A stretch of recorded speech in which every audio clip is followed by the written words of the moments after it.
Je suis très heureux une fois de plus de te retrouver, afin que nous puissions ensemble, non pas seulement méditer sur la parole de Dieu, mais l'étudier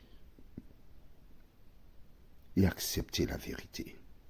Aujourd'hui, nous avons Pourquoi les 1000 ans? Numéro 8. Je t'invite à prendre des notes. Imagine que tu es à l'université et d'écouter s'il le faut 3 fois cet audio pour bien comprendre. Avant d'aborder ce thème où nous verrons ensemble dans Genèse 2, versets 15 à 17.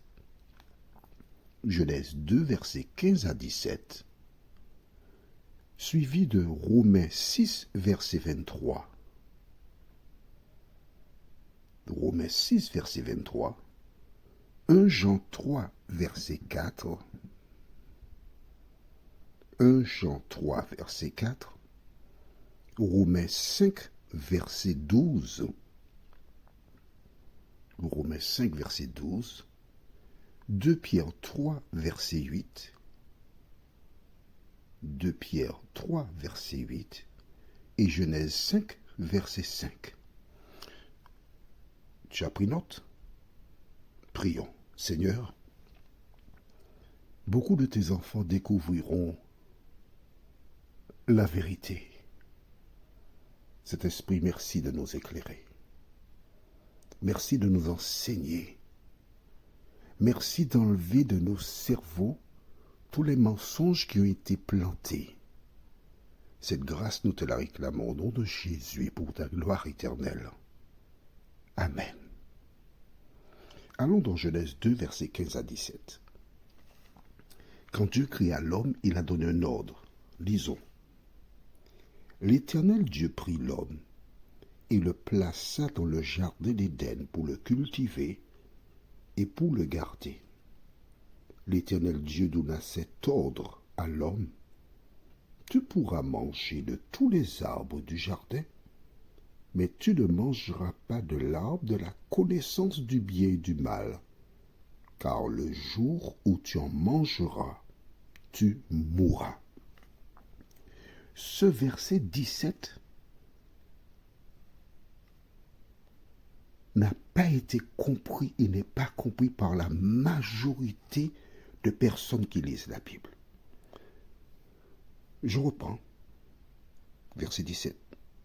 Mais tu ne mangeras pas de l'arbre de la connaissance du bien et du mal, car le jour où tu en mangeras, tu mourras.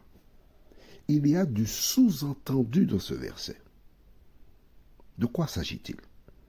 Garde cette page et lisons dans Romains 6, verset 23. Romains 6, verset 23 déclare: Car le salaire du péché, c'est la mort, mais le don gratuit de Dieu, c'est la vie éternelle en Jésus-Christ. Retournons dans Genèse 2, verset 17, et changeons des mots. Alors nous lirons ainsi: Mais tu ne mangeras pas de l'arbre de la connaissance du bien et du mal, car le jour où tu en mangeras, tu auras péché. Et parce que tu as péché, tu vas mourir. Est-ce que c'est clair pour toi? Je reprends. Romains 6, 23, car le salaire du péché, c'est la mort. Pourquoi les gens meurent-ils? C'est parce qu'ils ont péché.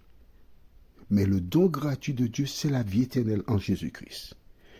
Lorsque Dieu a dit le jour où tu en mangeras, tu auras péché, tu vas mourir. C'est parce que tu as péché que tu vas mourir. Qu'est-ce que le péché? Allons dans 1 Jean chapitre 3, verset 4. Certaines Bibles nouvelles donnent une autre définition, mais les anciennes donnent la bonne définition. 1 Jean 3, verset 4 déclare: Quiconque pêche transgresse la loi, et le péché est la transgression de la loi. Quiconque pêche transgresse la loi, et le péché est la transgression de la loi. Nous retournons dans Genèse chapitre 2, le verset 17. C'est bon? Lisons.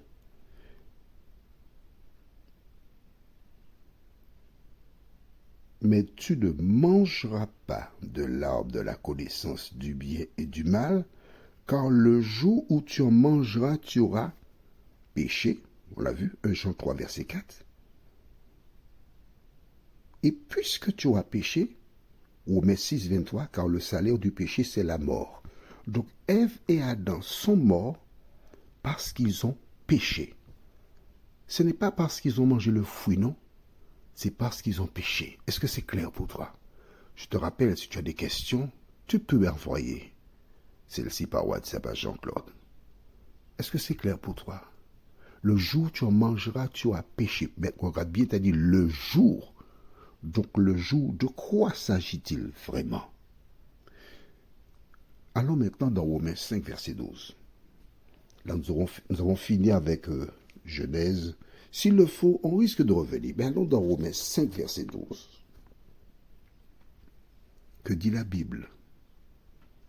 C'est pourquoi, comme par un seul homme, le péché. Maintenant, quand tu lis dans ta Bible péché, tu remplaces par la transgression de la loi. D'accord? Alors je dis autrement, c'est pourquoi, comme par un seul homme, la transgression de la loi est entrée dans le monde, et par la transgression de la loi, la mort, et qu'ainsi la mort s'est étendue sur tous les hommes, parce que tous ont transgressé la loi. Un seul homme, de quel homme s'agit-il? Adam. C'est par Adam que la transgression de la loi est entrée dans le monde. Écoute, je te rappelle, je ne représente aucune église. Je ne suis payé par aucune église. Je ne fais que partager avec toi ce que le Saint-Esprit m'a montré. Est-ce que c'est clair pour toi? Maintenant, rappelle-toi, on a lu dans Genèse 2, début du verset 17, « Le jour où tu en mangeras, tu mourras. » Beaucoup de personnes déclarent que la grâce est arrivée par Jésus. Mais c'est un mensonge. La grâce n'est pas arrivée avec Jésus. Pourquoi? Parce que Dieu est amour.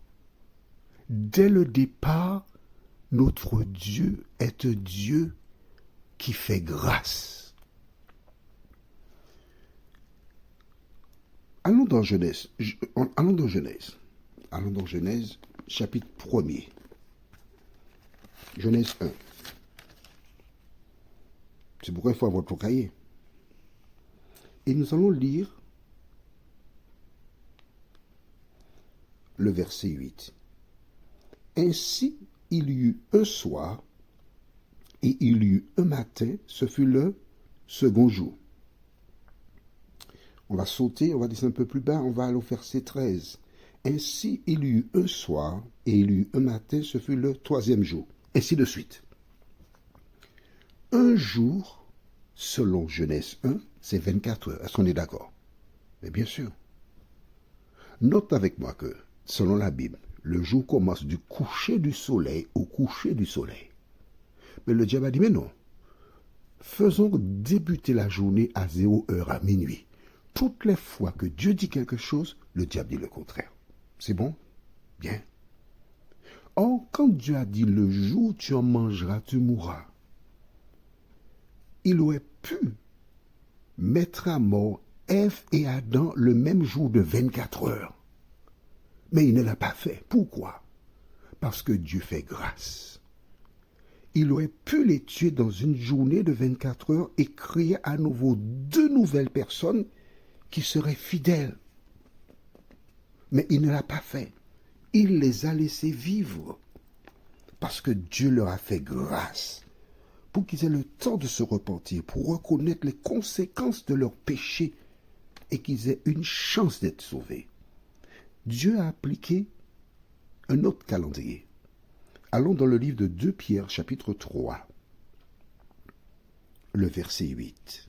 2 Pierre 3, verset 8 déclare: Mais il est une chose, bien-aimés, que vous ne devez pas ignorer, c'est que devant le Seigneur, un jour est comme 1000 ans, et 1000 ans sont comme un jour.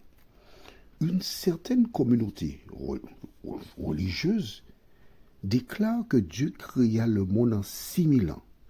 Donc les jours de Genèse, ce n'est pas un jour de 24 heures, mais c'est 1000 ans. Là où ils se trompent royalement, c'est qu'un arbre ne peut subsister sans soleil. Donc nous savons qu'il s'agit bien de la journée de 24 heures. Qu'en est-il d'Adam? On va dans Genèse chapitre 5. Et nous lisons le verset 5. Genèse 5, verset 5. Tous les jours qu'Adam vécut furent de 930 ans, puis il mourut. Est-ce que c'est clair pour toi? Dieu a fait grâce à Ève et Adam en leur permettant de continuer à vivre, pour voir les conséquences de leurs actes, mais surtout pour se repentir, pour demander pardon à Dieu et être sauvés. Mais conformément à la déclaration que Dieu avait faite, le début du verset 17, on est tout prêt, on va le lire, Genèse 2, verset 17, déclare: Mais tu ne mangeras pas de l'arbre de la connaissance du bien et du mal, car le jour où tu en mangeras, tu mourras. Adam est mort, comme tu l'as vu, à 930 ans. Donc dans la journée de 1000 ans pour Dieu. Est-ce que c'est clair pour toi? Donc, ces fameux 1000 ans qu'on passera avec Dieu, c'est un symbole. De quel symbole s'agit-il? C'est ce que nous verrons dans la prochaine étude. Prions. Notre Seigneur et notre Dieu, merci pour la parole. Merci pour Jésus. Merci pour les références qui ont été écrites pour notre instruction. De nous aider, ô Dieu, à écouter à nouveau en lisant la Bible. Et Saint-Esprit, continue d'éclairer celles et ceux qui t'aiment, qui désirent être sauvés, au nom de Jésus pour ta gloire éternelle. Amen. Que l'Éternel continue de te bénir et, tu sais, il me tarde de te retrouver.